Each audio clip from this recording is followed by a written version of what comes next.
जय गुरु जी संगत जी। वीडियो को लाइक कीजिए, चैनल को सब्सक्राइब कीजिए और बेल आइकन को प्रेस कर दीजिए ताकि आपको लेटेस्ट वीडियो की जानकारी अच्छे से मिल सके। जय गुरु जी संगत जी। गुरु जी का अनंतम अनंतम शुक्राना। गुरु जी के श्री चरणों में कोटि कोटि प्रणाम और गुरु जी की प्यारी सभी संगत को जय गुरु जी। संगत जी, आज का सत्संग बहुत प्यारा है, बहुत सुंदर है, आपकी दिल को छूने वाला सत्संग है। संगत जी, आज का सत्संग गुरु जी की प्यारी और ब्लेस्ड संगत का सत्संग है और वाकई में संगत जी, गुरु जी महाराज ने आंटी को बहुत बहुत ब्लेस किया है। संगत जी, आंटी की लाइफ के बहुत सारे उतार चढ़ाव रहे हैं जिनको गुरु जी महाराज ने हर पल ब्लेस किया है। संगत जी, मैं पूरे दावे के साथ कह सकती हूँ कि आज का ये सत्संग आपके दिल को छूने वाला सत्संग है और आपको बहुत सारे गुरु जी के इसमें मैसेजेस प्राप्त होंगे। संगत जी, आपसे रिक्वेस्ट करती हूँ सत्संग अंत तक सुने, पूरा सुने, पूरे भक्ति भाव के साथ सुने और सत्संग को बिल्कुल भी अधूरा ना छोड़े। मुझे पूरा यकीन है कि आज के सत्संग से आपको अपने कई सारे सवालों के जवाब प्राप्त होंगे, गुरु जी की बहुत सारी ब्लेसिंग्स मिलेंगी। संगत जी, अगर आप भी अपना सत्संग शेयर करना चाहते हैं तो सुंदर लिखावट में हिंदी में ईमेल आईडी और व्हाट्सएप पर शेयर कर सकते हैं और अगर आप चाहें तो ईमेल आईडी और व्हाट्सएप पे टाइप भी कर सकते हैं। तो चलिए संगत जी, सत्संग शुरू करते हैं। संगत जी, आज का सत्संग जो हम सुनने जा रहे हैं वो गुरु जी की प्यारी और ब्लेस्ड संगत मधु जोली आंटी का सत्संग है। जय गुरु जी संगत जी। गुरु जी के चरणों में मेरा कोटि कोटि नमन और गुरु जी की प्यारी सभी संगत को मेरा नमस्कार। संगत जी, मैं बहुत बहुत लकी हूँ कि गुरु जी ने मुझे ये सौभाग्य दिया कि मैं आज आप सबके साथ अपनी जर्नी शेयर कर सकूं। संगत जी, मैं रहती तो गुड़गांव में थी पहले, लेकिन संगत जी अब मैं इंडिया से बाहर रहती हूँ और मैं आपको बताना चाहूंगी संगत जी कि मैं गुरु जी महाराज से 2016 में कनेक्टेड हुई थी। 2016 से पहले संगत जी, मैं गुरु जी के बारे में कुछ भी नहीं जानती थी और संगत जी, मैं अपने सत्संग के माध्यम से आप सभी संगत को एक इम्पोर्टेंट मैसेज देना चाहती हूँ और वो ये है संगत जी कि हम गुरु जी के पास तभी पहुँच सकते हैं जब गुरु जी का बुलावा हो। संगत जी, हमारे चाहने से या किसी के भी चाहने या कहने से हम गुरु जी के पास नहीं जा सकते और जब संगत जी गुरु जी का बुलावा होता है तब संगत जी कोई ना कोई माध्यम बनता है, कोई ना कोई मीडिएटर बनता है और संगत जी मेरे साथ भी ऐसा ही हुआ। लेकिन संगत जी, मैं अपना सत्संग शेयर करूं उससे पहले मैं आप सभी को अपना बैकग्राउंड बताना चाहूंगी। संगत जी, मैं अंबाला के एक छोटे से गाँव में पैदा हुई थी और मैं बहुत लकी मानती हूँ कि मुझे बहुत प्यारी फैमिली मिली है और इसलिए भी अपने आप को लकी मानती हूँ कि मैं उन लड़कियों में से हूँ संगत जी जिन्हें बाहर निकलने का, कुछ करने का मौका मिला। संगत जी, हमारे गाँव में लड़कियों की शादी जल्दी हो जाया करती थी, लेकिन मेरे पापा और मम्मी ने मुझे हमेशा आगे बढ़ने का मौका दिया, मुझे कभी लड़की की तरह ट्रीट ही नहीं किया। और संगत जी, जैसे जैसे मैं बड़ी हुई तो पापा ने मुझे सोच दी कि कोई कास्टिज्म नहीं होता, कोई छोटा बड़ा नहीं होता, सबके सब रब के बंदे हैं। संगत जी, मैं आगे ऐसे बढ़ती गई, मेरी ग्रेजुएशन हुई और आपको मैं बताना चाहूंगी संगत जी, मैं financially low middle class family को बिलोंग करती हूँ और इन सब के बावजूद संगत जी मैं ग्रेजुएट हुई, बल्कि मैं तो ये कहूंगी कि मैं अपने गाँव की पहली लड़की थी जो ग्रेजुएट हुई और कॉलेज पढ़ने गई। और संगत जी, मुझे ये मौका उस भगवान ने दिया, उस सृष्टि के रचयिता ने दिया और संगत जी उनके आशीर्वाद से मैं आगे बढ़ती गई। और संगत जी, सबसे पहला शुक्राना तो मैं अपने मम्मी पापा का करना चाहती हूँ। कहते हैं संगत जी की पहली गुरु किसी भी बच्चे की उसकी माँ होती है, बल्कि संगत जी मैं तो ये कहूंगी कि मेरे प्रथम गुरु मेरे मम्मी और मेरे पापा ही थे। खैर संगत जी, आज मेरे पापा हमारे बीच में नहीं है, उनकी डेथ 2010 में ही हो गई थी। वैसे तो संगत जी मेरी मम्मी शुरू से कहती है कि मैं बचपन से ही बहुत समझदार हूँ, लेकिन संगत जी मेरी लाइफ में एक ऐसा इंसिडेंट हुआ जो मेरी लाइफ का टर्निंग पॉइंट बन गया। संगत जी, बात होगी 1999 की, जब मैं 8th स्टैंडर्ड में थी और बोर्ड एग्जाम्स देने वाली थी। तब संगत जी मेरी मम्मी ने मेरे पापा से कहा कि मधु सूट पहनकर जाना चाहती है क्योंकि उसे यूनिफॉर्म पहनने का मन नहीं है और चूंकि उसके पास कोई भी नया सूट नहीं है तो आप उसको कोई नया सूट खरीद कर दे दो। संगत जी, मेरे पापा ने कहा कि ठीक है, मैं देखता हूँ। संगत जी, उस समय मेरे पापा रिक्शा चलाया करते थे। अब उस दिन संगत जी पापा रात में सूट लेकर आ गए। वो बहुत ही सुंदर ग्रीन कलर का सूट था, उसके ऊपर व्हाइट बॉर्डर थी और संगत जी वो सूट रेडीमेड था। संगत जी, आप बिलीव नहीं करोगे, वो कुर्ता तो मेरी मम्मी के साइज का था, लेकिन रात में ही मेरी मम्मी ने उस सूट को सिलकर मेरे नाप का बना दिया और संगत जी अगले दिन मैं उस सूट को पहनकर एग्जाम देने गई। संगत जी, मैं बहुत खुश होकर गई थी, हालांकि मुझे इतनी समझ तो नहीं थी, लेकिन मैं इस बात के लिए बहुत खुश थी मेरे पापा मेरे लिए सूट लेकर आए हैं और मेरी मम्मा ने रात में बैठकर उसे बनाया है। फिर संगत जी एक दिन हमें पता चला कि वो सूट आया कैसे है। संगत जी, मेरे पापा के जो फ्रेंड है उन्होंने मम्मी को बताया था। उन्होंने बताया कि मेरे पापा उस दिन एक अंकल जिनका एक्सीडेंट हो गया था उन्हें रिक्शा में बिठाकर हॉस्पिटल ले जा रहे थे और संगत जी थोड़े समय बाद उन अंकल की फैमिली भी आ जाती है और तब पता चलता है कि अंकल को ब्लड की आवश्यकता है। और उस दिन संगत जी मेरे पापा ने अपना ब्लड उन अंकल को दिया था और संगत जी उन अंकल की फैमिली ने खुश होकर मेरे पापा को 150 रुपीज दिए थे। हालांकि मेरे पापा ने बहुत मना किया, लेकिन वो नहीं माने कि आपने मेरे बेटे की इतनी मदद की है, आप अपनी फैमिली के लिए मिठाई लेकर जाना। और संगत जी उसी 150 रुपीज से मेरे पापा मेरे लिए सूट खरीद कर लेकर आए थे। और जिस दिन संगत जी मुझे बात पता चली कि मेरे पापा मेरे लिए सूट कैसे लेकर आए हैं, संगत जी मैं आपको बताना चाहूंगी कि मेरे पापा हमेशा मुझे मधु बेटा कहकर बोलते हैं। मैंने उस दिन डिसाइड किया कि मैं वाकई में अपने पापा का बेटा बनकर दिखाऊंगी और मैंने सोच लिया था संगत जी कि मैं अपने पापा की हर एक विश पूरी करूंगी। और इस प्रकार संगत जी मैं अपने पापा की बेटी से बेटा बन गई। और संगत जी तब से लेकर अब तक मैं पूरी कोशिश करती हूँ कि मैं अपने पापा की सारी रिस्पॉन्सिबिलिटीज पूरी कर सकूं। उसके बाद संगत जी जिंदगी ऐसे आगे बढ़ती रही और मैंने ग्रेजुएशन करने के बाद में MA इकोनॉमिक्स में एडमिशन लिया। और ये बात संगत जी 2004 की है। तब मेरे पापा की तबीयत बहुत ज्यादा खराब थी और उस समय संगत जी घर में फाइनेंशियल प्रॉब्लम भी बहुत ज्यादा थी। इतनी ज्यादा थी संगत जी कि अगर हम एक टाइम का खाना खा लेते तो हमें दूसरे टाइम का पता नहीं होता था कि खाना मिलेगा या नहीं। तो संगत जी मैंने ये डिसाइड किया कि मैं आगे MA नहीं पढ़ूंगी। एटलीस्ट मैंने ग्रेजुएशन तो कर ही लिया है, मैं कहीं भी नौकरी पर लग जाऊंगी, चाहे किसी फैक्ट्री में लग जाऊंगी, चाहे स्टिचिंग कर लूंगी, कहीं पर भी लग जाऊंगी, लेकिन मैं अब पैसे कमाऊंगी। और जब संगत जी ग्रेजुएशन के लिए मैं कॉलेज जाया करती थी तो इन 3 सालों में संगत जी मैंने घर पर आकर स्टिचिंग भी की है। संगत जी मेरे मम्मी पापा हम बच्चों के लिए बहुत मेहनत करते थे।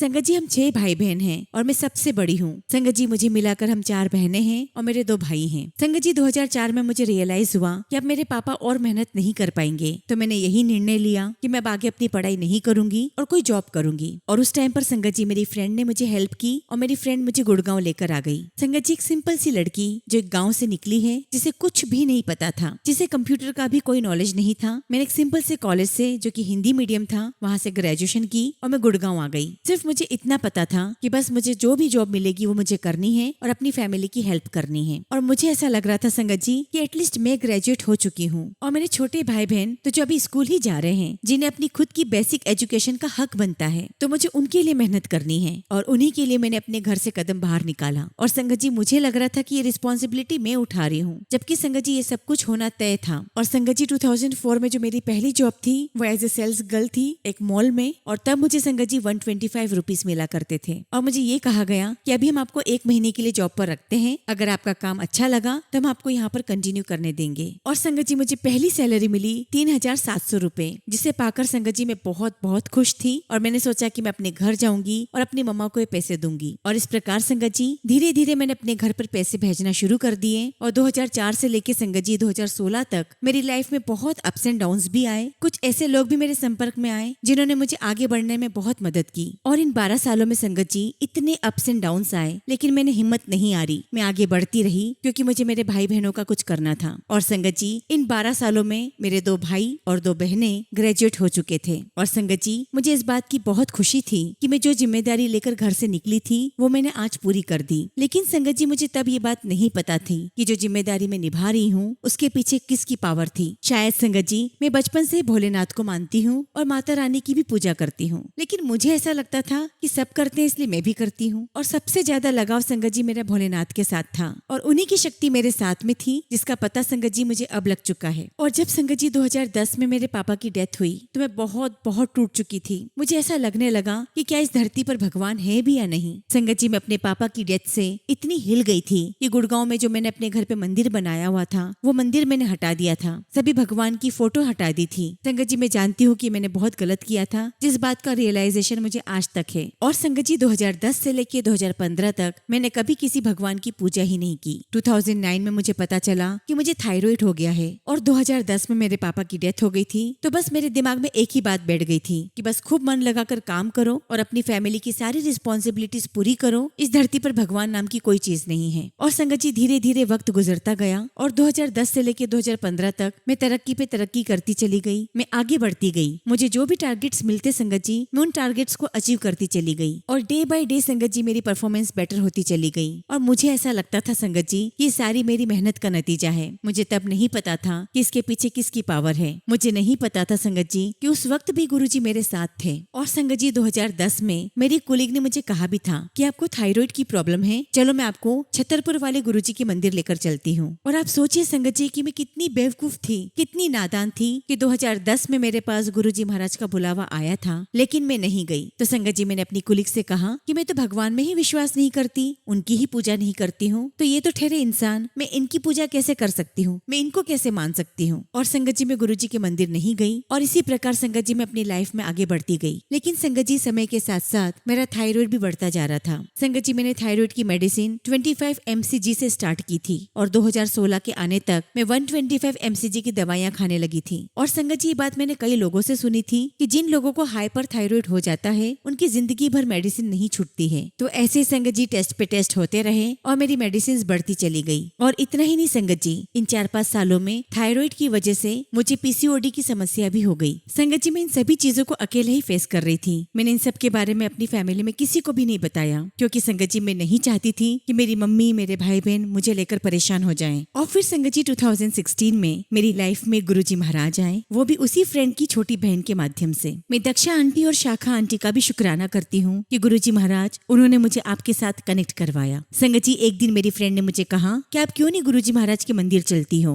वहाँ पर तो कैंसर जैसी बीमारियां ठीक हो जाती है, तो ये तो सिर्फ थायराइड है। और पता नहीं संगत जी कैसे मेरे मुंह से हाँ निकल गया। मैंने कहा कि चलो ठीक है चलते हैं। और संगत जी मैं अपनी फ्रेंड के साथ जनवरी 2016 में गुरुजी महाराज के आश्रम पहुंची। एंड बिलीव मी संगत जी, उस दिन मेरी बैक में इतना ज्यादा दर्द हो रहा था कि मैं एक कदम भी नहीं रख पा रही थी। पर चूंकि संगत जी मैंने अपनी फ्रेंड से कह दिया था कि मैं आपके साथ चलूंगी, इसलिए संगत जी मैं उसके साथ गुरुजी के आश्रम गई। और संगत जी जब मैं बड़े मंदिर गई तो वहाँ पहुंचकर मुझे लगा ये कौन सी जगह है जहाँ पर इतना बड़ा शिवलिंग है। और जनरली तो शिवलिंग जमीन पर होता है, ये शिवलिंग तो छत के ऊपर है। और संगत जी जैसे ही बड़े मंदिर में कदम रखा, वहाँ पर गुरबानी चल रही थी, कही रविदास। और संगत जी ये वाणी मैंने बचपन से सुन रखी है। अब संगत जी बानी सुनकर मुझे फिर आश्चर्य हुआ कि ये तो संत रविदास जी की बानी है। कहते हैं कि गुरुजी का आश्रम है, लेकिन यहाँ पर इतना बड़ा शिवलिंग भी है। और संगत जी ये सारी बातें मुझे समझ में नहीं आ रही थी। खैर संगत जी हम लोग लाइन में लगे, आगे बढ़ते रहे और जो भी वहाँ पे प्रोसेस था वो हमने किया। संगत जी हम दरबार में पहुँचते हैं, हमने गुरुजी के आगे मत्था टेका और बाहर आकर बैठ गए। संगत जी हमें वहाँ पर जल प्रसाद मिलता है, चाय प्रसाद मिलता है। और आप बिलीव नहीं करोगे संगत जी, मैं वहाँ पे गुरबानी में इतनी मगन हो जाती हूँ कि मैं सारी बातें भूल जाती हूँ। और मुझे लगने लगा कि मुझे कितना अच्छा फील हो रहा है। मैं तो आज तक ऐसी जगह पर कभी नहीं गई, ये जगह है कैसी। और संगत जी अपने कॉलेज टाइम पर मैं गुरुद्वारे जाया करती थी और ठीक ऐसी अनुभूति मुझे तब भी हुआ करती थी। और उसके बाद संगत जी मुझे गुरुजी के आश्रम में वो शांति मिली। अब चूंकि संगत जी गुरुजी ने मुझे बुलाया था तो उन्हें तो अपनी लीला दिखानी ही थी। संगत जी मैं मेन दरबार के बाहर बरामदे में बैठी हुई थी, अपनी आंखें बंद करके मगन थी। एंड बिलीव मी संगत जी, अप्रोक्सीमेटली संगत जी मेरी आंखों के सामने 2 to 3 मंथ्स की फ्लैशबैक शुरू हो जाती है। जिस प्रकार से संगत जी मूवीज में फ्लैशबैक देखते हैं, ठीक उसी प्रकार से फ्लैशबैक चल रही थी। और संगत जी ये फ्लैशबैक कम से कम 3 मिनट तक चलती रही। मुझे सब कुछ दिखाई दे रहा था कि मैं कैसे गुरुजी के मंदिर पहुंची, मुझे पीठ में दर्द हो रहा है, कैसे मैं बरामदे में पहुंची और बैठी, मुझे सब कुछ दिखाई दे रहा था। और ऐसे करते करते संगत जी गुरुजी मुझे 12 साल पीछे लेकर जाते हैं 2004 में। और आप बिलीव नहीं करोगे संगत जी 2016 से लेकर 2004 तक मेरी लाइफ की सारी अच्छी बुरी यादें फ्लैशबैक में एक रील की तरह बहुत फास्ट फास्ट गुजर रही है। और मेरी आंखों के सामने लोग गुजर रहे हैं, इंसिडेंसेस गुजर रहे हैं। और ये फ्लैशबैक संगत जी उस जगह जाकर रुकते हैं जब 2004 में मैं अपनी बड़ी मौसी से बात कर रही थी फोन पर। संगत जी मेरी बड़ी मौसी का नाम प्रेमिला मौसी है। और उस समय संगत जी हमारे पास फोन तो नहीं होते थे, तो मैं अपनी नेबर के घर पर अपनी मौसी से बात कर रही थी। और संगत जी मैं अपनी मौसी से कह रही हूँ कि मौसी मुझे जॉब करने के लिए गुड़गांव जाना है, लेकिन मम्मी मान नहीं रही है, प्लीज मौसी आप मम्मी को समझाइए। तो मेरी मौसी मुझे कहती है कि बेटा कोई बात नहीं, आप जाओ, हमें हमारे बच्चों पर पूरा विश्वास है, आप जाओ और अपनी रिस्पॉन्सिबिलिटी पूरी करो। और संगत जी उस पॉइंट पर जाकर मेरी फ्लैशबैक खत्म होती है और मैंने तुरंत ही अपनी आंखें खोल ली। और मैं देखती हूँ संगत जी कि मेरे आसपास बहुत सारी संगत बैठी हुई है और मैं खुद में हैरान हो रही थी कि आखिर ये मेरे साथ हुआ क्या। और मैं समझ नहीं पा रही थी कि ना तो मैं सोई हूँ, ना मैंने कोई सपना देखा, तो आखिर ये था क्या। और फिर थोड़ी देर के बाद संगत जी हम लोग मेन हॉल में गुरुजी की गद्दी के सामने बैठे। और वहाँ बैठते से ही संगत जी मेरी आंखों से आंसू रुकने का नाम ही नहीं ले रहे थे। और मुझे समझ ही नहीं आ रहा था कि आखिर मैं क्यों रो रही हूँ। और मुझे हैरानी हो रही थी संगत जी कि वहाँ आसपास इतनी सारी संगत बैठी हुई है, कोई किसी को नहीं देख रहा, सब अपनी आंखें बंद करके गुरुजी के ध्यान में बैठे हुए हैं। और मैं अपनी आंखों से आंसू पहुँचती जा रही हूँ और मन में सोच रही हूँ कि अगर कोई मुझे रोते हुए देखेगा तो क्या सोचेगा। और उसके बाद संगत जी लंगर प्रसाद हुआ। इतना डिवाइन प्रसाद संगत जी मैंने आज तक अपनी लाइफ में नहीं खाया था। और वहाँ का डिसिप्लिन देखकर संगत जी मुझे बड़ी हैरानी हो रही थी। और मुझे बहुत सरप्राइज भी हुआ कि एक ही लंगर थाली में 4-4 लोग बैठकर खा रहे हैं। और मैं देख रही हूँ संगत संगत जी कि वो 4 लोग कोई भी हो सकते हैं, वो अनजान भी हो सकते हैं, आपके पहचान वाले भी हो सकते हैं, लेकिन सभी लोग बिना किसी भेदभाव के सब लोग साथ में लंगर कर रहे हैं। और संगत जी सारी बातें मेरे दिल को छू गई। जब हम वहाँ से बाहर आए तो मैंने अपनी फ्रेंड को सारी बातें बताई। मैंने ये भी बताया कि कैसे मुझे फ्लैशबैक दिख रहा था। संगत जी मेरी सारी बातें सुनकर मेरी फ्रेंड ने मुझे कहा कि गुरुजी महाराज ने तो आपको पहले दिन ही ब्लेस कर दिया। और सच कहूँ संगत जी तो मुझे पहले पता ही नहीं था कि ब्लेसिंग्स क्या होती हैं। संगत जी मेरी जो फ्रेंड है वो 2005 से मेरे साथ है, तो उसने मुझे कहा कि आज तक आपकी लाइफ में जो कुछ भी होता रहा वो आपने कभी किसी से शेयर नहीं किया, पर आपके अंदर उसका पेन है, दर्द है।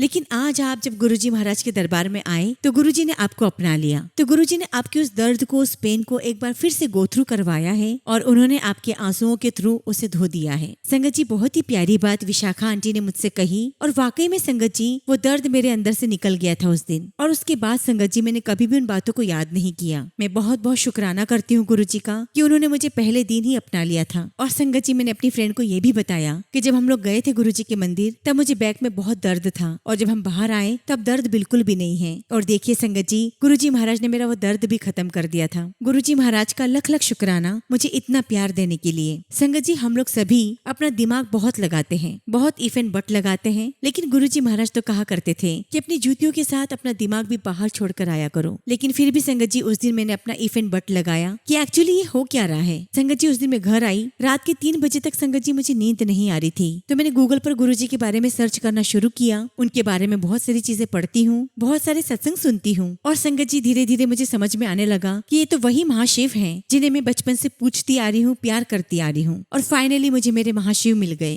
संगत जी मैं आपको एक बात और बताना चाहती हूँ। ये बात 2010 और 2015 के बीच की बात है। संगत जी फ्रैंकली स्पीकिंग मुझे स्पिरिचुअलिटी के बारे में ज्यादा नॉलेज नहीं है, तो उस टाइम पीरियड में संगत जी मैं कहा करती थी कि मैं भगवान को नहीं जानती, मैं भगवान को नहीं मानती क्योंकि मैंने उन्हें देखा ही नहीं है। लेकिन मैं एक ऐसे इंसान को गुरु बनाना चाहती हूँ जिसने जन्म लिया है, जिसने इस धरती पर जन्म लिया है, जिसने एक इंसान के जीवन को भोगा है, जिसने दुख सुख देखे हैं और उन्होंने लोगों को सही राह दिखाई है। तो मैं ऐसे व्यक्ति को अपना गुरु बनाना चाहती हूँ। और संगत जी तब तक मुझे गुरुजी के बारे में कुछ भी नहीं पता था, मैं उनके बारे में जानती ही नहीं थी। और एक्चुअल में संगत जी जब मैं गुरुजी महाराज के साथ कनेक्ट हुई, मुझे धीरे धीरे उनके बारे में पता चला। तब मुझे इस बात का रियलाइज हुआ संगत जी कि वो जो मैसेज मैं उस यूनिवर्स को भेजती थी, उस सृष्टि को भेजती थी कि मैं एक ऐसे इंसान को गुरु बनाना चाहती हूँ जिन्होंने इस धरती पर जन्म लिया है, जिन्होंने इंसान के दुख सुख को भोगा है, और वो गुरु मुझे मिल गए। और संगत जी अब मुझे समझ में आता है कि हमारी बुद्धि वाकई में कितनी छोटी होती है कि मैं उस गुरु को, उस महाशिव को, साक्षात परमपिता परमेश्वर को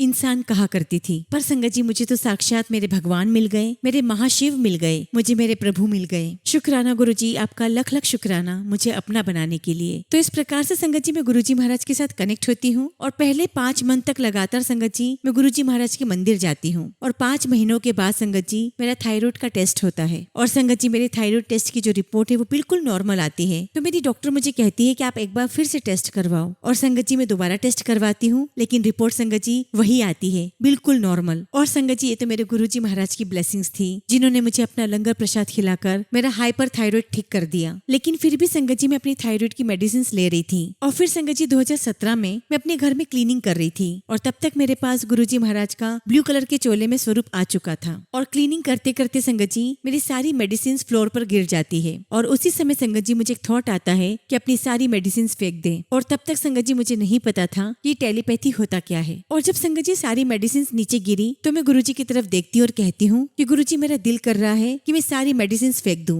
जब आपने मुझे लंगर प्रसाद कराकर मेरा हाइपर थायराइड ठीक कर दिया तो पीसीओडी क्या चीज है। और मैंने गुरुजी से कहा कि गुरुजी आपको जितना समय लेना है आप ले लीजिए, लेकिन मैं अब दवाई नहीं खाऊंगी। संगत जी 2017 में मैंने अपनी सारी मेडिसिन फेंक दी और उसके 9 मंथ के बाद संगत जी मेरी जो पीसीओडी की समस्या है, बिना किसी मेडिसिन के, बिना किसी और इलाज के मेरी वो समस्या हमेशा के लिए खत्म हो गई। और संगत जी 2018 से लेके आज तक मैं कोई मेडिसिन नहीं खा रही हूँ। और संगत जी जिनको हाइपर थायराइड होता है उनका लगातार वेट बढ़ता जाता है, लेकिन संगत जी तब से लेके आज तक मैं आपको बताना चाहती हूँ कि कम से कम मेरा 12 किलो वेट कम हो गया है, बिना किसी जिमिंग के, बिना किसी डाइट प्लान के, बिना किसी मेडिसिन के। और ये सब संगत जी सिर्फ और सिर्फ गुरुजी की ब्लेसिंग से ही हुआ है। शुक्राना गुरुजी, आपका लख लख शुक्राना। और चूंकि संगत जी मैंने गुरुजी को फिजिकल फॉर्म में देखा नहीं था तो मेरे मन में हमेशा ये बात रहती थी कि गुरुजी आपने मुझे पहले क्यों नहीं बुला लिया। जब मैं 2004 में गुड़गांव आई थी आपने तभी अपने पास क्यों नहीं बुला लिया। और संगत जी इस बात का अफसोस मुझे हमेशा रहता था। और चूंकि संगत जी मैं गुड़गांव में अकेली रहती थी तो मैं दिन प्रतिदिन गुरुजी महाराज के साथ और गहराई से कनेक्ट होती गई। और उसके बाद संगत जी गुरुजी ने मुझे ड्रीम दर्शन देना शुरू कर दिए। तब तक मुझे नहीं पता था कि ड्रीम दर्शन क्या होता है। और संगत जी मुझे एक बात का और एहसास होता था कि अगर गुरुजी मुझे पहले मिले होते तो मैं अपने पापा को भी गुरुजी से कनेक्ट करवा देती। मेरे मन में ये बहुत था कि गुरुजी मेरे पापा को भी ब्लेस करते। और संगत जी इस बात की कमी मुझे हमेशा रही क्योंकि मेरे पापा की डेथ 2010 में ही हो गई थी। तो अब देखिए संगत जी गुरुजी महाराज ने मेरी इस कमी को,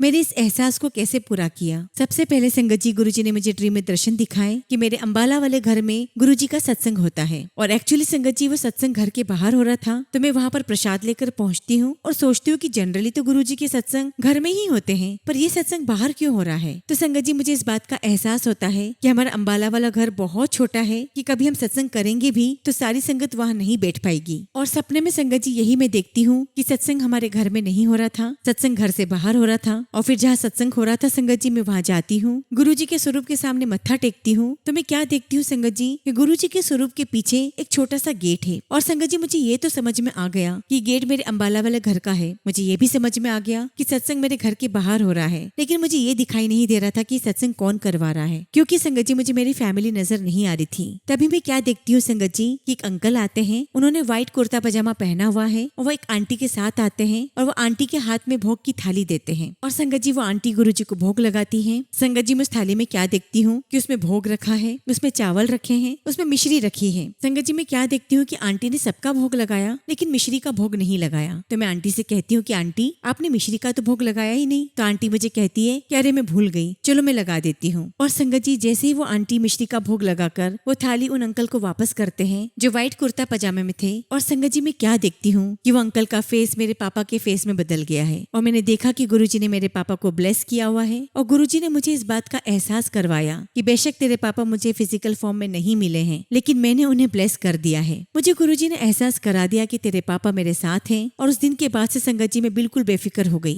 और उसके बाद संगत जी मेरी जर्नी ऐसे ही आगे बढ़ती रहती है। गुरुजी महाराज मुझे ड्रीम दर्शन देते रहते हैं और मैं गुरुजी से बातें करती रहती हूँ। फिर संगत जी 2019 में मुझे गुरुजी का ड्रीम दर्शन आता है। और संगत जी मैं अपने आप को बड़े मंदिर में देखती हूँ। मैं देखती हूँ कि गुरुजी का बड़ा सा दरबार है और वहाँ पर गुरुजी की गद्दी लगी हुई है। और संगत जी मैं क्या देखती हूँ कि जिस गेट से हम लोग लंगर प्रसाद के लिए बाहर निकलते हैं उस गेट से गुरुजी अंदर आते हैं। और संगत जी गुरुजी मेरे पास आकर मुझे पंजाबी में कहते हैं तू क्यों आई है थे। और संगत जी वो नॉन संगत डे था और संगत जी वो मंगलवार का दिन था। तो गुरुजी मुझे कहते हैं कि तुम मंगलवार के दिन क्यों आई हो। अब इसके पहले संगत जी की मैं गुरुजी को आंसर करती कि गुरुजी मैं वहाँ पर क्यों आई हूँ, गुरुजी मुझसे कहते हैं ओके मोनिका ने भेजा है तेनू, कोई नहीं कह दी ओनू, मैं ब्लेस कर देता ओदी कुड़ी नू, कुछ नहीं होना ओदी कुड़ी नू। और मैं कहती हूँ कि जी गुरुजी। उसके बाद संगत जी गुरुजी गद्दी पे विराजमान हो जाते हैं और गुरुजी मुझे अपने पास फ्लोर पर बिठाते हैं और वहाँ एक सेवादार से कहते हैं कि इसके लिए लंगर प्रसाद लेकर आओ। और संगत जी सेवादार अंकल लंगर प्रसाद लेकर आते हैं और गुरुजी मुझे अपने हाथों से लंगर खिलाते हैं। और इस प्रकार संगत जी मेरा सेकंड ड्रीम था। संगत जी इस ड्रीम में मैं अकेली गुरुजी महाराज के दरबार में उनके पास बैठी हूँ। गुरुजी ने मुझे अपने हाथों से लंगर प्रसाद खिलाया और फिर उसके बाद मैं उनसे आज्ञा लेकर चली जाती हूँ। संगत जी उन दिनों में करोल बाग में जॉब किया करती थी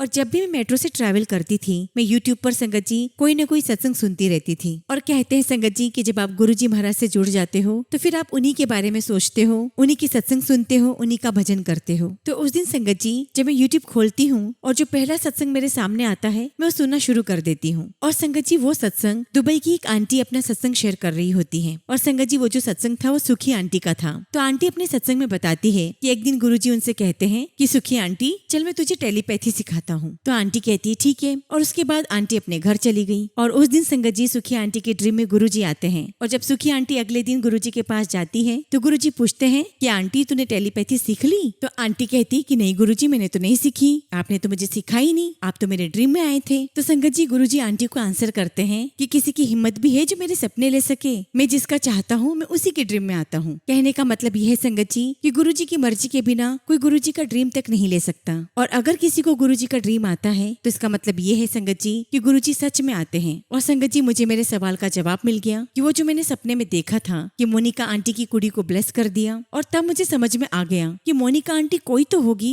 जिनकी बेटी को गुरुजी ने ब्लेस किया है। और मैं समझ गई संगत जी कि ये मैसेज मुझे उन तक पहुंचाना है जो मोनिका आंटी है। और संगत जी तब तक मेरी लाइफ में मैं किसी भी मोनिका आंटी को नहीं जानती थी। फिर संगत जी मैंने एक संगत आंटी से बात की और उन्हें मैंने अपने ड्रीम के बारे में बताया। तो संगत जी उन आंटी ने मुझे कहा कि आप अपने इस ड्रीम को लिखकर व्हाट्सएप ग्रुप में डाल दीजिए। संगत जी मैंने ऐसा ही किया। मैंने अपने ड्रीम को लिख कर व्हाट्सएप ग्रुप में डाला और संगत जी इस बात को 1 से 1.5 साल हो गया, लेकिन मुझे वो मोनिका आंटी नहीं मिली। और फिर संगत जी 2020 में जाकर मुझे एक्चुअली मोनिका आंटी मिल गई। और संगत जी ये जो मोनिका आंटी हैं वो करनाल में रहती हैं। संगत जी नवंबर 2020 में मुझे एक आंटी का मैसेज आता है। वो मुझे कहती है कि मधु आंटी, गुरुजी चाहते हैं कि आप बाकी संगत के साथ भी अपनी जर्नी शेयर करो ताकि बाकी संगत भी ब्लेस हो। और तब संगत जी मैं किसी से भी बात करने में बहुत हेजिटेट होती थी, तो मुझे सत्संग शेयर करने में बड़ी हेजिटेशन हो रही थी। और सबसे बड़ी बात तो यह है संगत जी कि मुझे लाइव आकर सत्संग करने में बहुत डर लग रहा था। तो सबसे पहला काम जो गुरुजी ने मुझ पर किया कि सबसे पहले गुरुजी ने मेरा ऑडियो रिकॉर्ड करवाया और संगत जी वो सत्संग किसी ने यूट्यूब पर अपलोड कर दिया। संगत जी यूट्यूब पर अपलोड होने के 15 दिन बाद गुरुजी ने मुझे कैसे बताया उस सत्संग के बारे में। तो एक दिन संगत जी मैं सोने ही वाली थी रात में, उसके पहले मैं अपनी मम्मी की कमर पे मालिश कर रही थी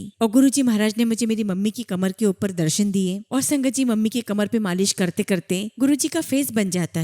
और संगत जी ये बात मैं जब मम्मी को बताती हूँ तो बड़ी हैरान होती है कि ऐसे कैसे संभव है, लेकिन हम दोनों बहुत खुश होते हैं कि गुरुजी ने मेरी मम्मी को ब्लेस किया। और संगत जी जब मैं सोने जाती हूँ तब मुझे एक थॉट आता है and I am very sure संगत जी कि वो थॉट मेरा नहीं था। मुझे थॉट आता है कि गूगल खोल और अपना नाम डालकर देख। और जनरली संगत जी हम गूगल पर तभी सर्च करते हैं जब कोई क्वेश्चन हमारे दिमाग में होता है, पर कोई क्वेश्चन मेरे दिमाग में तो था ही नहीं। और वैसे भी कोई अपना नाम डालकर कौन सर्च करता है। और संगत जी तब तक मैंने इफ एंड बट लगाना छोड़ दिया था। मैंने गूगल में अपना नाम डाला मधु जोली और क्या देखती हूँ संगत जी कि मेरे नाम का वहाँ पर एक सत्संग है। और संगत जी जब मैं वो सत्संग सुनती हूँ तो वो मेरा ही सत्संग था और उस सत्संग को अपलोड किए हुए संगत जी 15 दिन हो चुके थे, जिसके बारे में मुझे कोई खबर नहीं थी। और संगत जी तब मुझे पता चला कि मैंने तो कुछ ही संगत के साथ ही सत्संग शेयर किया था, लेकिन तब तक संगत जी उन 15 दिनों में वो सत्संग 1600 संगत सुन चुकी थी। और ये गुरुजी महाराज की ही लीला है कि उन्होंने किसी और के थ्रू 1600 संगत को ब्लेस किया था। संगत जी वो सभी संगत को तो ब्लेसिंग्स मिली ही और 1600 टाइम्स संगत जी मुझे भी ब्लेसिंग्स मिली। गुरुजी का बहुत बहुत शुक्राना है। और उसके बाद संगत जी मुझे कॉन्फिडेंस आ गया। मैंने पार्ट 2 पार्ट 3 भी अपना सत्संग शेयर किया। और संगत जी मेरा जो पार्ट 2 सत्संग है वो सत्संग यूएसए में किसी आंटी ने सुना और उसमें संगत जी उन्होंने वो सत्संग सुना जिसमें मैं बता रही हूँ कि गुरुजी ने मुझे सपने में कहा कि मोनिका आंटी को कह देना कि उनकी बेटी को मैंने ब्लेस कर दिया। और संगत जी ये सत्संग यूएसए में जिन आंटी ने सुना उन आंटी ने अपने हस्बैंड से कहा कि अंकल आपकी एक टीचर है जो कि करनाल में रहती है और उनका नाम भी मोनिका है और उनकी भी तो बेटी है ना, कहीं ऐसा तो नहीं कि ये सत्संग उन्हीं के लिए है, क्यों ना हम ये सत्संग मोनिका आंटी को भेज देते हैं। तो संगत जी आंटी के हस्बैंड ने वो सत्संग मोनिका आंटी को भेजा करनाल में। और जब संगत जी ये सत्संग मोनिका आंटी ने करनाल में सुना तो उन्हें एहसास हुआ कि एक्चुअल में ये ब्लेसिंग्स उनकी बेटी के लिए ही है। और फिर संगत जी मोनिका आंटी ने सोचा कि मैं मधु जोली आंटी से बात करना चाहती हूँ। तो संगत जी मोनिका आंटी अंबाला में एक जो दूसरी संगत है प्रीति वर्मा आंटी, उनसे बात करती है और कहती है कि मुझे मधु जोली आंटी से बात करना है और उनका शुक्राना करना है। मुझे उनको ये मैसेज पहुंचाना है कि गुरुजी महाराज ने मेरी बेटी के लिए जो ब्लेसिंग्स उनके थ्रू दी है वो मुझ तक पहुंच गई है। तो प्रीति वर्मा आंटी ने उनसे कहा कि मधु जोली आंटी भी अंबाला से है, मैं भी अंबाला से हूँ और आप चाहते हो उनसे मिलना, उनसे बात करना तो कोई बड़ी बात नहीं है, उनका नंबर मिल जाएगा। और एक दिन संगत जी प्रीति वर्मा आंटी को किसी व्हाट्सएप ग्रुप में मेरा नंबर मिल जाता है। वो मुझे मैसेज करती है और मैं कहती हूँ कि आंटी हाँ जी ये सत्संग मेरा ही है। तो आंटी मुझे कहती है कि मैं अंबाला से हूँ और मैं कल सुबह आपसे बात करती हूँ। मैंने कहा ठीक है। और संगत जी अगले दिन प्रीति वर्मा आंटी का मेरे पास फोन आता है और वो मुझे बताती है कि किस प्रकार से उनको मेरा नंबर मिला और किस प्रकार से मेरा वो मैसेज मोनिका आंटी तक पहुंचा। और तब मुझे इस बात का एहसास होता है कि गुरुजी महाराज अपनी लीला कैसे करते हैं। संगत जी गुरुजी महाराज ने मोनिका आंटी की बेटी को 1.5 साल पहले ही ब्लेस कर दिया था, लेकिन ये ब्लेसिंग्स उनके पास 1.5 साल बाद पहुंची जब संगत जी मोनिका आंटी की बेटी की शादी की बात चल रही थी। और ये सत्संग उनके पास पहुंचने के बाद संगत जी उनकी बेटी की शादी तय हो गई और आज संगत जी उनकी बेटी की शादी भी हो चुकी है। तो शुक्राना गुरुजी महाराज, आपने हम सभी को बहुत ब्लेस किया। और संगत जी इस बात से मुझे एक चीज तो समझ में आ गई कि गुरुजी महाराज की ब्लेसिंग्स मिलती सबको है, लेकिन वो कब मिलेगी इसका टाइम गुरुजी महाराज ने तय कर रखा है। और जब वो वक्त आता है संगत जी तभी गुरुजी महाराज की वो ब्लेसिंग्स हमें प्राप्त होती है। संगत जी हम सभी संगत किसके थ्रू ब्लेस हो रहे हैं हमें से कोई नहीं जानता, ये सिर्फ और सिर्फ गुरुजी महाराज जानते हैं। और गुरुजी अपनी संगत के थ्रू भी कई सारी संगत को ब्लेस करते हैं। इसलिए संगत जी हमें जो गुरुजी का हुक्म होता है हमें वो फॉलो करना ही चाहिए। और इस प्रकार संगत जी मेरी लाइफ आगे बढ़ती रही। और संगत जी मैं जहाँ पर जॉब कर रही थी मैं बहुत टाइम से सोच रही थी कि गुरुजी महाराज बस प्लीज कैसे भी करके मेरी जॉब छूट जाए, क्योंकि मुझे ऐसा लगता है कि ये जगह मेरे लिए नहीं बनी है। और संगत जी कोविड का समय आ गया था। संगत जी जैसे कहते हैं ना कि गुरुजी पहले बहुत देते हैं, गुरुजी ने भी मुझे बहुत बहुत दिया 3 साल तक और फिर मेरे टेस्ट लेना शुरू कर दिए। संगत जी हालांकि विश तो मैंने ही की थी और कोविड में संगत जी मेरी जॉब चली जाती है। और आप समझ सकते होंगे संगत जी कि पूरा परिवार मेरे ऊपर डिपेंडेंट था, पर मुझे नहीं पता था कि उस समय मेरा घर का खर्चा कैसे चल रहा है, वो सब कुछ करने वाले गुरुजी ही थे। संगत जी, जनवरी 2020 से लेके सितंबर 2021 तक मेरे पास कोई जॉब नहीं थी और मैंने तो कभी सपने में भी नहीं सोचा था कि मैं इंडिया से कभी बाहर भी जाऊंगी। और उसके बाद संगत जी एक वैकेंसी निकलती है और 14 जून 2021 को मेरा एक इंटरव्यू होता है और 16 जून 2021 के दिन मेरा एक ऑनलाइन टेस्ट होता है। और संगत जी, जब मैं टेस्ट देती हूँ उस समय संगत जी मुझे टाइफाइड हुआ था और 103 डिग्री बुखार था। तो मैंने मनी मन गुरुजी से कहा कि गुरुजी, इतने बुखार में आप मुझसे टेस्ट क्यों दिलवा रहे हो? आप ये बात जानते हो कि मैं इस टेस्ट को पास नहीं कर पाऊंगी। अब आप ही मेरे पास आकर बैठो और आप ही ये टेस्ट दो, क्योंकि इसको देना मेरे बस की बात तो नहीं है। और जब संगत जी वो टेस्ट हुआ तो अगले ही वीक संगत जी उसका रिजल्ट आया और मुझे पता चला कि मेरे सबसे हाईएस्ट मार्क्स आए हैं। और मैंने गुरुजी का बहुत बहुत शुक्राना किया। और संगत जी, 4 जुलाई 2021 को मेरे हाथ में जॉब का ऑफर लेटर आ जाता है। और मैं सोचती हूँ संगत जी कि कहाँ तो इंडिया में मेरा एक भी इंटरव्यू क्लियर नहीं हो रहा है और गुरुजी महाराज ने मुझे दुबई में जॉब दिलवा दी। लेकिन संगत जी, कंपनी वालों ने कहा कि आपको अपने खर्चे पे टिकट्स लेकर आना पड़ेगा। और संगत जी, आपको मैं क्या बताऊं, जब मेरा पासपोर्ट बना तब भी मेरे पास पैसे नहीं थे और गुरुजी महाराज ने किसी से 7,000 मुझे दिलवाए। और जब दुबई जाने की बारी आई संगत जी, तो 1,20,000 संगत जी गुरुजी महाराज ने अपनी संगत को आगे किया और वो पैसे मुझे उनसे दिलवाए। और संगत जी, जिन आंटी ने मेरी मदद की है वो अमेरिका में रहती है, हालांकि मैं उनका नाम तो नहीं लूंगी। संगत जी, जब मैंने आंटी को बताया कि मेरी जॉब लग गई है तो आंटी ने मुझे पूछा कि तुम अपनी टिकट्स का कैसे क्या करोगी? तो मैंने कहा कि गुरुजी है ना, वो सब कर देंगे। तो आंटी मुझे कहने लगी कि मुझे गुरुजी महाराज का बहुत समय से थॉट आ रहा है कि आंटी सेवा कर, मधु आंटी की मदद कर। और संगत जी, मेरे बहुत मना करने के बावजूद भी आंटी ने मेरा एड्रेस लिया, मेरा कॉन्टेक्ट नंबर लिया और संगत जी अगले ही पल आंटी ने मेरे अकाउंट में 50,000 रुपए डाल दिए। संगत जी, मैं आज भी जब ये बात बताती हूँ तो आज भी मेरी आंखों से आंसू निकल आते हैं। I am speechless. अब संगत जी, मैं 25 सितंबर को आती हूँ, जिसका सम भी होता है 7। और संगत जी, मेरी फ्लाइट में सीट नंबर भी 7 थी। और जब मैं दुबई पहुंची संगत जी, तो कंपनी ने मुझे संगत जी 10 दिन का अकोमोडेशन होटल में दिया। और वैसे मुझे कंपनी वालों ने कहा था कि कुछ फॉर्मेलिटीज की वजह से हम आपको ऑफर लेटर 25 दिन के बाद देंगे। और संगत जी, गुरुजी महाराज के आशीर्वाद से मैं संगत के थ्रू दुबई की संगत से कनेक्ट हुई। और संगत जी, मैंने वहाँ पर पहला सत्संग अटेंड किया, वो भी फ्राइडे के दिन। तब तक मुझे 7 दिन हो चुके थे। और गुरुजी महाराज का करिश्मा देखिए संगत जी, कि जहाँ कंपनी ने मुझे 25 दिन के लिए कहा था, लेकिन गुरुजी के आशीर्वाद से मुझे 8वें दिन ही कंपनी का जॉब ऑफर लेटर मिल गया। और संगत जी, आप नोट कीजिएगा कि ऑफर लेटर मिलने के बाद मैं कंपनी में 7वें दिन ही ज्वाइन करती हूँ। और ज्वाइन करने के बाद संगत जी हमारी जो टीम बनाई जाती है, और संगत जी मेरे पहले मंथ का टारगेट 106% अचीव हो जाता है, जिसका टोटल भी संगत जी 7 है। और कंपनी इस बात से बहुत बहुत खुश होती है। और ये सब कुछ करने वाले संगत जी सिर्फ गुरुजी महाराज है। मैंने कुछ भी नहीं किया, जो कुछ भी किया वो गुरुजी महाराज ने किया। और संगत जी, ऐसी कई सारी ब्लेसिंग्स गुरुजी महाराज ने मेरी लाइफ में भर भर के दी है। अगर मैं सत्संग करने बैठूं संगत जी, तो ये रात ये दिन भी कम पड़ जाएंगे।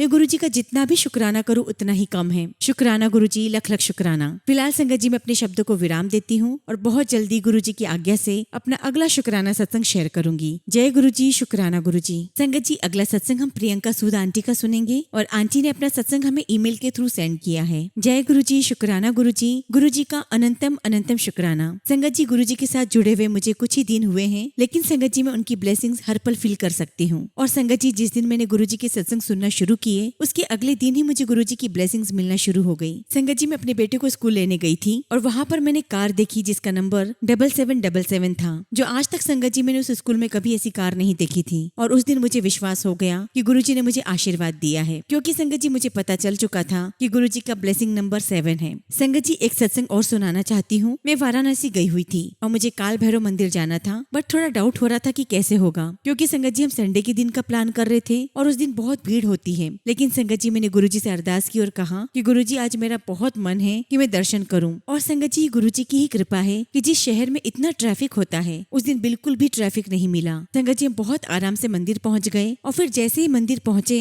बहुत भीड़ थी, लेकिन संगत जी गुरुजी की कृपा से वहाँ एक पुलिस वाला खड़ा था और उसने हमें कहा कि गेट नंबर 2 से आप चले जाओ, वहाँ से सीधे एंट्री मंदिर में होती है। और संगत जी, आप बिलीव नहीं करोगे, हमने उस गेट से एंट्री की और बहुत प्यारे दर्शन करके हम बाहर हुए और हमारे बाहर होते ही संगत जी उस गेट को बंद कर दिया गया। और ये सब कुछ संगत जी गुरुजी महाराज की ही कृपा से संभव हुआ है। मैं बहुत बहुत खुश हूँ कि गुरुजी ने मुझे अपनी संगत चुना और इसका पूरा श्रेय संगत जी मैं अपनी मम्मी को देती हूँ, जिन्होंने मुझे गुरुजी से मिलवाया। बहुत बहुत शुक्राना गुरुजी, लख लख शुक्राना। इसी के साथ संगत जी मैं अपने सत्संग को विराम देती हूँ और बहुत जल्दी गुरुजी की आज्ञा से अपना अगला शुक्राना सत्संग आप सबके साथ शेयर करूंगी। जय गुरुजी, शुक्राना गुरुजी। ओम नमः शिवाय, शिवजी सदा सहाय। ओम नमः शिवाय, गुरुजी सदा सहाय। संगत जी, अगला सत्संग हम पंजाब के फिरोजपुर से पूजा रानी आंटी का सुनेंगे और आंटी ने अपना सत्संग हमें व्हाट्सएप के थ्रू सेंड किया है। जय गुरुजी, शुक्राना गुरुजी, सारी संगत को जय गुरु जी। ओम नमः शिवाय। शिव जी सदा सहाय। ओम नमः शिवाय। गुरु जी सदा सहाय। संगत जी, मेरा नाम पूजा रानी है और मैं पंजाब के फिरोजपुर से हूँ। संगत जी, मुझे नहीं पता कि गुरु जी ने मुझे कब से अपने साथ जोड़ा है, पर पहली बार संगत जी में गुरु जी के सत्संग में मैं अपनी बड़ी बहन के कहने पर गई। संगत जी, वो तारीख थी 10 मार्च 2024 और तब मेरा गुरु जी के साथ कोई कनेक्शन नहीं था। लेकिन संगत जी, जब मैं सत्संग में जाकर बैठी तो मैंने गुरु जी से अपने बेटे के लिए अरदास की। संगत जी, मेरा बेटा अपनी ग्रेजुएशन के लिए ऑस्ट्रेलिया जाना चाहता था, लेकिन संगत जी उसका वीजा ही नहीं आ रहा था। और संगत जी, हम लोग सब बहुत ज्यादा परेशान थे उसके वीजा को लेकर, क्योंकि संगत जी उसकी क्लासेस 18 मार्च 2024 को शुरू होने वाली थी। पर वीजा न मिलने की वजह से संगत जी मेरे बेटे को डिफरमेंट आ जानी थी। इसलिए जब मैं गुरु जी के सत्संग में गई तब संगत जी मैंने गुरु जी महाराज से अरदास की और कहा कि गुरु जी, मैं आपका सत्संग तो नहीं करवा पाऊंगी, लेकिन अगर मेरे बेटे का वीजा आ जाता है तो मैं मिठाई का डिब्बा आपको चढ़ा कर जाऊंगी। और संगत जी, तब मुझे बिल्कुल भी अक्ल नहीं थी कि गुरु जी महाराज से इस प्रकार की बातें नहीं करते। पर संगत जी, तब मुझे गुरु जी के बारे में कुछ भी नहीं पता था। और संगत जी, गुरु जी से अरदास करके मैं सत्संग से सीधे अपनी किटी पार्टी में चली गई। और संगत जी, घर जाकर मैं सब कुछ भूल गई, पर गुरु जी कुछ भी नहीं भूले। संगत जी, मेरे बेटे का वीजा आ चुका था और संगत जी हम बहुत बहुत खुश हुए, लेकिन फिर भी हम ये बात नहीं समझ पाए कि गुरु जी का ही चमत्कार है। और उसके बाद से संगत जी गुरु जी महाराज ने मुझे अपने आप से जोड़ना शुरू कर दिया। उसके बाद संगत जी हमने अपने बेटे की फ्लाइट की टिकट बुक करवाई और उसकी टिकट 16 मार्च की बुक हुई। और संगत जी, 16 और 1 को जोड़ने पर 7 आता है। और संगत जी, हम समझ गए कि गुरु जी ने मेरे बेटे को ब्लेस किया है। और संगत जी, अगर सच कहूँ तो गुरुपा ने मेरे बच्चे का बहुत बहुत साथ दिया है। शुक्राना गुरु जी, लख लख शुक्राना गुरु जी। संगत जी, अब तो गुरु जी मेरे और मेरे परिवार के हर पल अंग संग रहते हैं, हमारा साथ देते हैं और हमारा बहुत बहुत ध्यान रखते हैं। मैं गुरु जी महाराज से अरदास करती हूँ कि गुरु जी आपका आशीर्वाद मुझ पर, मेरे परिवार पर और सभी संगत परिवार पर ऐसे ही बना रहे। इसी के साथ संगत जी मैं अपने शब्दों को विराम देती हूँ। जय गुरु जी, शुक्राना गुरु जी।